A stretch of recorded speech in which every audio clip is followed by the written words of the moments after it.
when I come, I'll tell you what to say. Please will come with this. And then we'll have our entertainment, and then we'll have one activity in, and we'll do for the day. Okay? Okay. Stay to the end. So stay to the end. Okay, everybody stay to the end. Okay, so the first question is, what is the third leading cause of death? Whoa! I saw it again first. Suicide! Anything else to say? Anything else to say? Good job. Okay. This time I want to give away for a family of 4. We have children, you're not aware of meal tickets. Now here's the deal. None of this, Dr. Patrick said to me, how in the world do you all pull it off when the institutions where I'm going are scraping for cash? Well, allow me to tell you how we pull it off. We went to the community and we asked for donations. It took a lot of hard work to keep hitting the concrete, but all that you see, we asked, including the cover on your book. That is the only way that we could offer the sessions free, right? We just so happen to know another university up the street, DePaul University, is charging $130 for the bullying conference. So when you hear these and you look at this list of sponsors, they gave that money turned these conferences to dollars as they venture as they call it. Cody fed you for free today. Go ahead and try that. It's no small deal. Okay, so there's a list of sponsors. EIU bookstore, you'll find these items if you don't wear one in the bookstore. Okay? All right, let's do the family meeting. What is more likely, who is more likely to sign a will? Males or females? I saw the lady in the background. Females. Females, that is absolutely correct. Okay, the next one. What is something you can do as an educator to prevent bullying in your school or community? Oh, I see one. Model. Woo! Okay, let's take a hug. Come on. You know what? Because they were so powerful, I'm going to give you this portfolio. He can model. Okay, what does LGBTQA stand for? Okay, son. Give me one more time. LGBT. Lesbian, gay, bisexual, transgender. A. Q. Q is questioning. A is alliance. Ally.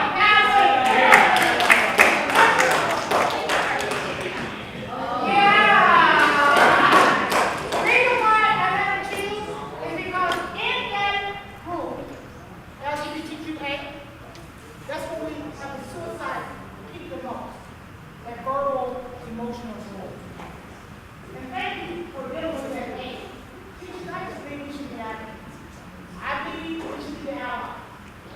Right? And yesterday I shared a story of the paper today about a young man who shut out the name. He said, I'm just hurting because I'm from a small town and my sister just came out. My sister just came out. And Dr. Pearson was smart enough to be the man after I lost my dad. Now I've got to figure out, how do I deal with this?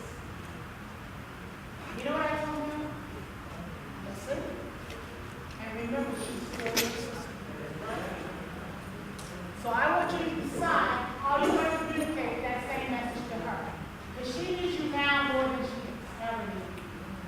He didn't text. He took his phone and he called her. And he told her how much, I can't tell this story too long. Old Tom Pearson, I got his phone. He began to tell us how much he loved her. That's what I mean by empathy, compassion. Yeah. And he's going to teach you. Because he's really experienced. You'll listen from his speech, so he'll have that same heart.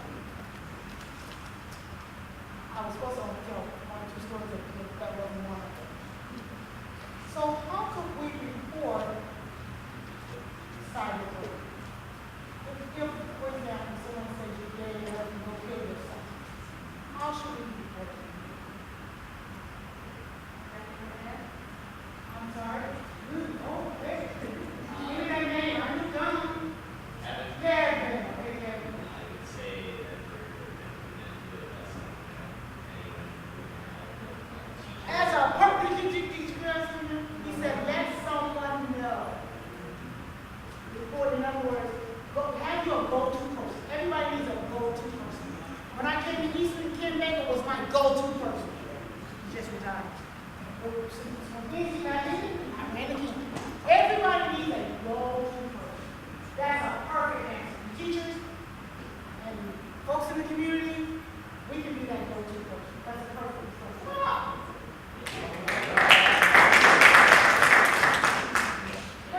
You may take a whole thing. All right.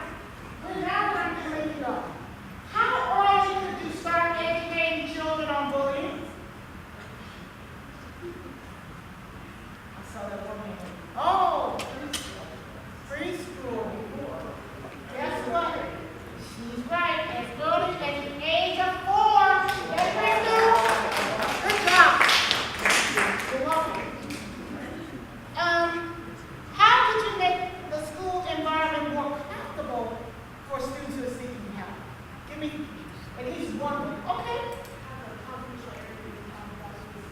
Ooh, did you know what she said? Have a confidential area where they would share with you without being seen or pointed out. That's a great one. What do you want? Those good ideas. Okay, 1, 2, 1.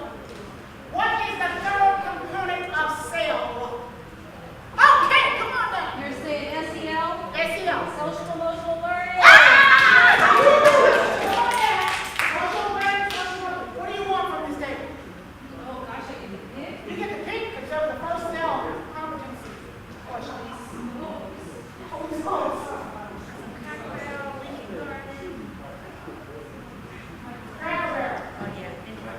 Okay. What? There are 2 R's in SEL. 2 R's. 2 R's. Letter R. Tell me what those 2, the acronym or letter. 5 competencies. 2 begin with R that's critical for us to teach Vermont. Yes. Relationships are responsible for Oh, come on now. Relationship and responsibility. So that's so important. Friends are the number one thing on adolescents' mind, not their parents. So sorry to warn you. Number one thing that's on their mind, friendship. What are they looking for? They're looking to build a relationship.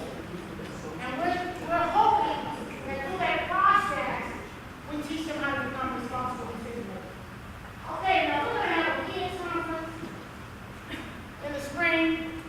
So I think we can leave this, the rest of some of these new way to the kids conference. But who started? No, I get 2 more. What's the acronym? What does the acronym BBC stand for? Okay.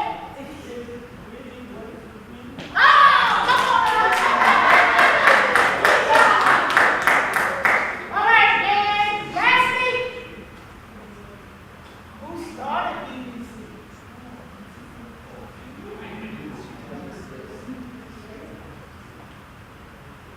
Who started BBC?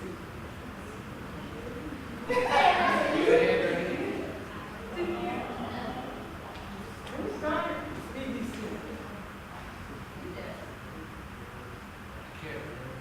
Cameron now? Still listening. Pearson? Everybody say Dr. Pearson? Everybody got another answer?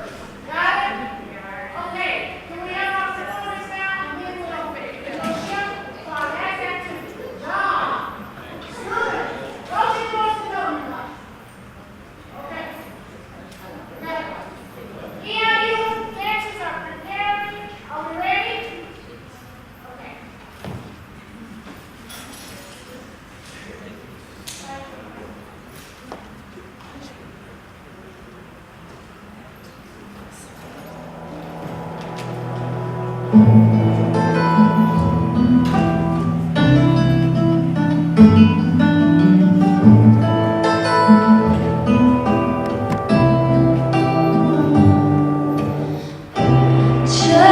close your eyes. The sun is going down.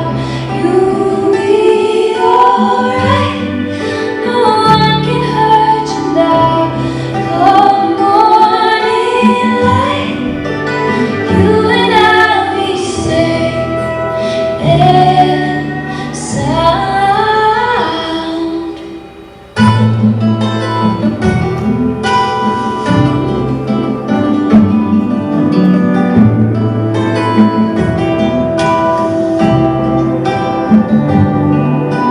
Don't you dare look out your window, darling, everything's on fire. The war outside the door keeps raging on. Hold on to this lullaby, even when the music's gone, gone. Just close your eyes. You'll be alright. Come morning light, you and I'll be safe and sound.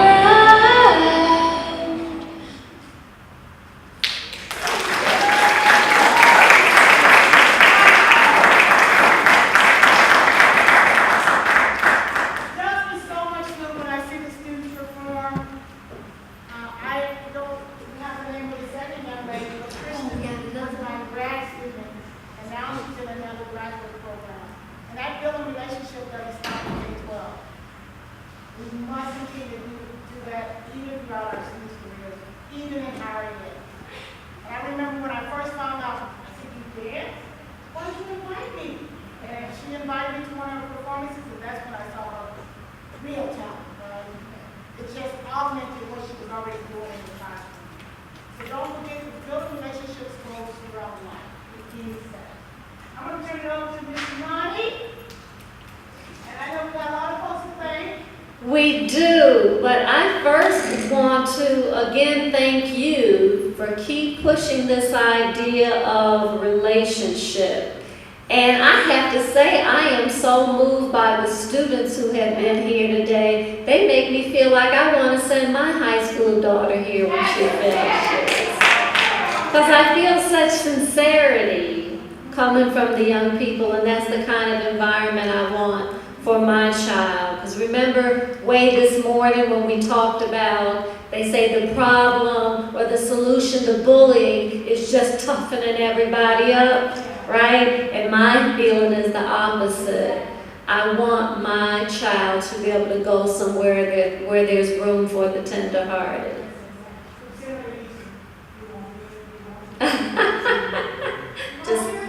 Just gotta find the money. Okay, so who remembers I gave you all a few challenges this morning? I threw some words out.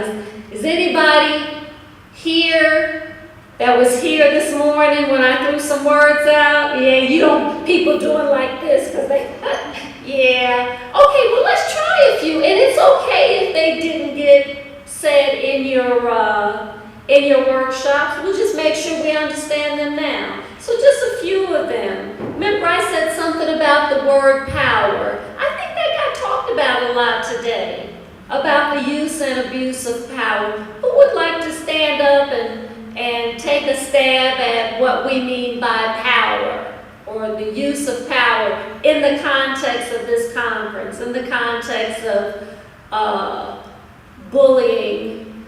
Who feels like they can take a stab at? Yes? I'm not afraid. A lot of bullying stems from power struggles. They're looking for it. They don't have it in their lives. They're trying to get it, and therefore bullies to find weaker individuals to be powerful over the rest of the victims. Yeah, so this idea of power over, thank you so much for saying that. because there are few ways of thinking about power, because you can also have power with, right? That's a whole different concept of power. But power over is that critical one that we want to understand, because a lot of times that power, when we're thinking on a systems level, like when we think about isms and is, right? We're talking about power on a systems level or a structural level. And then we're also talking about an expanded understanding of how we've traditionally used the word bully. We've learned in a workshop here, bullying happens amongst adults, right? We had someone do a workshop on that. It's not always just about students. It's not always peer-to-peer. But there is some element of power involved. As you're trying to analyze something, as you're trying to analyze what's going on, let that word power come to your mind and see what role is power playing in this, right? So it could be structural power that might be connected to an ism, right? I have some kind of power over you, which is going to bring us to our next word, and that's privilege. Who wants to say something about privilege? Did you hear that talked about at all today? The idea of privilege? You're shaking your head, yeah? Do you want to share what you got out of that idea of privilege? Yeah. Stand up, baby. We want to see your beauty. In my last session, it was about communicative restraints with Dr. Bell, and she talked about first understanding the authority, the kind of people who've been controlling the resources and the power. So, in America, it's hetero-American males. Right. So what she meant by that is we can have privilege we never even asked for, right? We can be born into privilege in many ways. And that's a good way of understanding, again, those the things that end in ist, and those words that end in the suffix ism, right? So here, what we're trying to convey is sometimes a person can have power over someone else and can exercise that power and not even be able to name the privilege that's behind it. So can we for a moment name some kinds of privileges? I would start by saying I was born and raised and have accepted and believed that I am heterosexual. I get a whole lot of privilege in this society because of that, right? That I never asked for. I didn't say give me this and give me that. Name some ways that I am privileged because I'm heterosexual. You can get married without fighting. I can get married without fighting for it. How else do I get privileged by being a heterosexual?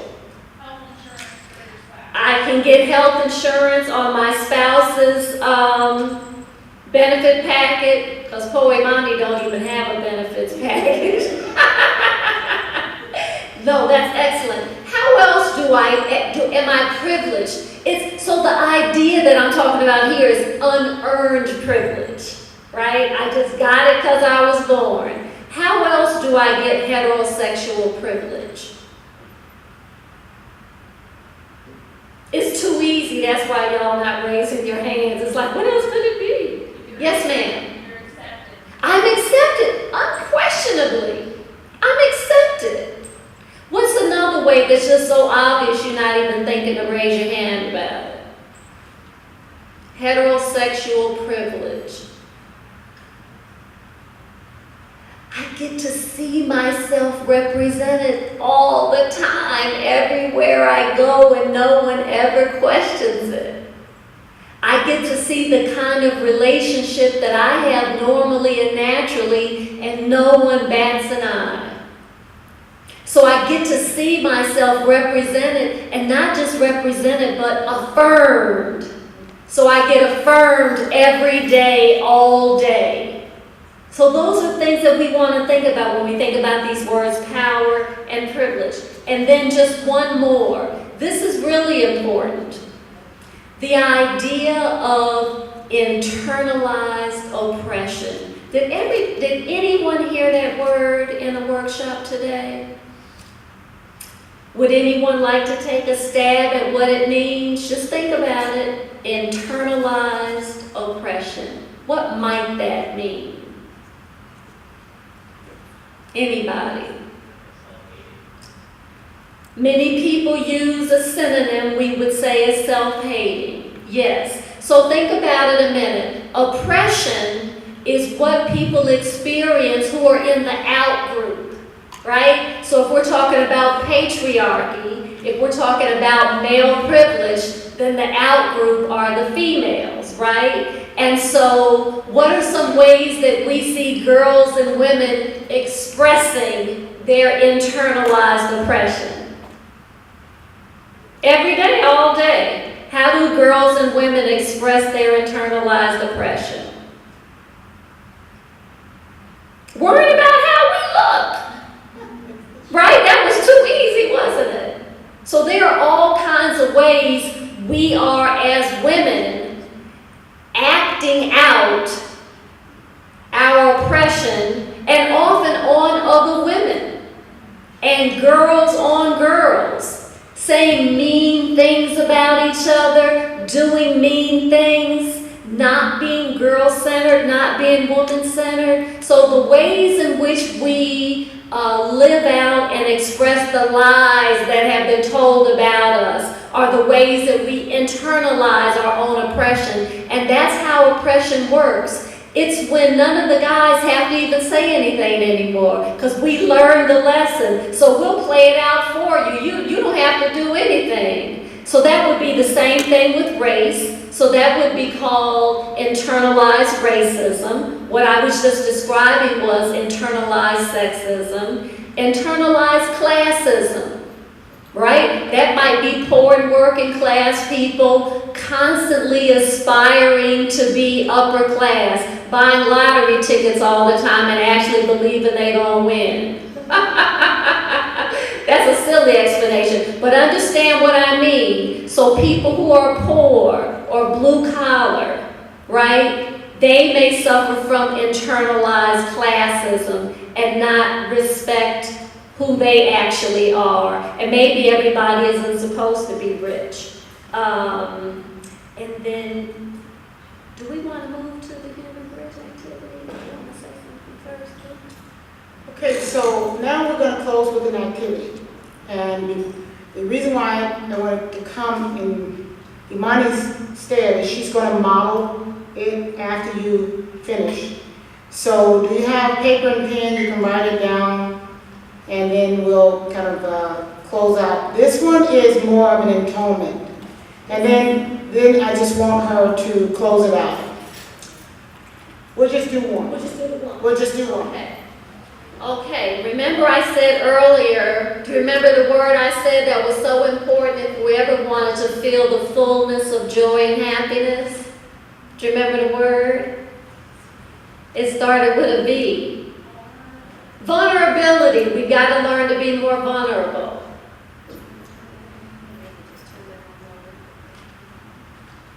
Okay, so I'm going to make myself vulnerable again. I'm going to be transparent again. Because I'm going to ask you to do an activity, and so I will model that. So this idea of bullying, and there are all these different ways that people bully. And all these different ways that people get bullied. So,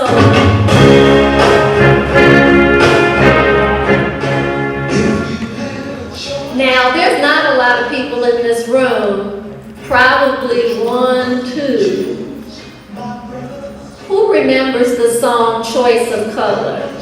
Curtis Mayfield and the Impressions. Go ahead, you two! Yeah! It's old school. Okay. So here goes my real life story. What I want to share with you is something I'm ashamed of. Something something that I have to atone for. And there's a lot involved there because I was just a young person when I did it. Elementary school. But I want to give you the backdrop. The backdrop is I grew up in the 60s and 70s. And in the black community, that was a strong, empowering time. That was, 1968, the first time anybody heard Black Power, and we were finally, sloughing off all those ugly things that had been said about us, right? So we were sort of feeling kind of full of ourselves for a minute there, right, Mildred? Though really everybody should be able to. So it's in that climate that I'm telling you this story. So I am talking about an all-black Southern elementary school right now. So all my classmates were black, and we had a white teacher. And though mostly in the school was mostly black teachers. So there was a time every day where we got a little break, a little 10, 15-minute break. Must have been, I don't know, sometime in the afternoon. And our teacher would let us see, back then, that was when we were still playing 45s. Who's even ever held a 45 in their hand? We telling our age, right? Have you even seen a 45? See, bless their little hearts, right? You could buy 45s for $1, right? So 45s was just the two songs, the A side and the B side. And they were from whatever the album was, right? So Curtis Mayfield and the Impressions, who knows who they are? Very famous rhythm and blues group, right? And in that time period, they were doing a lot of social commentary in their work. And this song in particular was a big piece of social commentary. So one day, it's break time, teacher lets us pull the record player out. Who's ever touched a record player? I can't even believe I have to ask such a question. Yeah, so we were still using record players. So we got to pull the record player out, and somebody put on this song that Dr. Pearson just put on called Choice of Colors. And so, I don't remember all the words. I could sing through it if it was on. But there's a line in the song that says, how long have you hated your white teacher? Who told you you love your black preacher? And it goes on to respect everyone and all. And so everybody was around, we could be up dancing and all. And you know what I did? I kept picking the handle up. I kept picking the needle up and putting it back on that line. So it was like it was skipping and it kept going back to how long have you hated your white teacher? And I kept doing it over and over. And everybody was encouraging me. We thought it was funny. We thought it was witty. And finally, by the 4th or 5th time, her face said, she was sitting in the back of the room, minding her own business. I think she was checking papers. And she finally looked up. Her face was red as a beet. And I think holding back tears, and she yelled at us. She said, stop it, that's enough. And I'm a good person, and I was a good person then. I was a good kid then. But somehow, I thought, and we thought that was okay. And now at the age of 53, it is still my one desire, if I could go back in time and undo. Or if I could find Mrs. Williams somewhere, and tell her, I'm so sorry. That was so mean. That was so unnecessary. Can you please forgive me? I'd love to be able to do that. It doesn't matter I was just a kid. It was still wrong, and I still knew wrong from right. And all my classmates just egged me on, and everybody thought it was funny. And I would call that bullying. Even though we were kids, even though she had authority, she even had power and privilege, in that setting, we bullied her, and it's so wrong.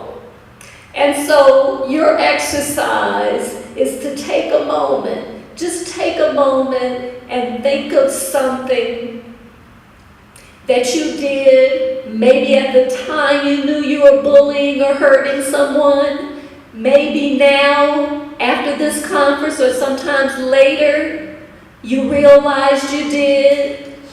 What is something you feel you need to atone for in this context? And just write a short little note about what you feel you need to atone for. Thank you, baby. So let's just take a couple minutes and write that down.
About one more minute.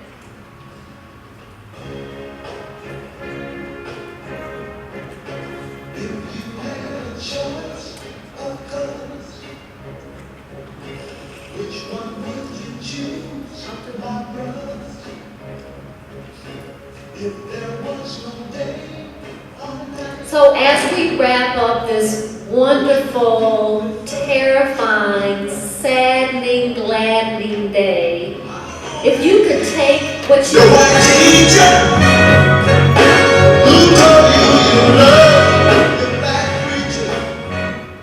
Why did it get louder at exactly that point? Isn't that deep? I promise you I did not touch that. Mrs. Williams, maybe she was accepting my apology, my atonement. Isn't that deep? You said you're convinced? I have shivers right now.